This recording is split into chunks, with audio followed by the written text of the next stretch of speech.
Hello everyone, welcome to my another ESL video.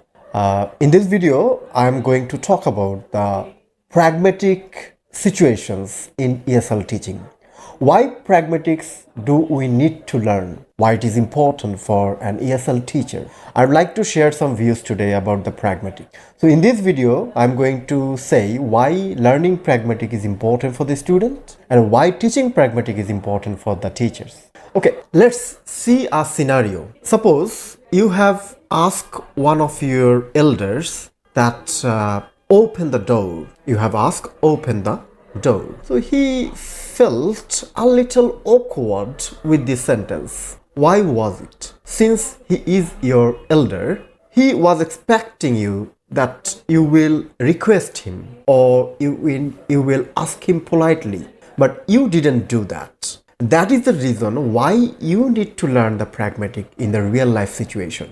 So then what is the pragmatic? Pragmatic is the combination of three things: place, time, and situation. If you combine the place, time, and situation, and according to this place, time, and situation, if you deliver any speech, order, or request, this is called the pragmatics.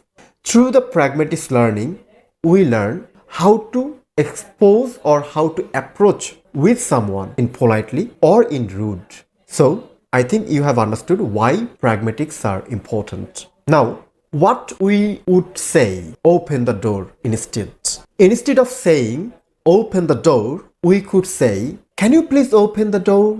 Can you please open the door? Here, can you please or could you please is a polite question marker which may help us to ask the question or do the request politely.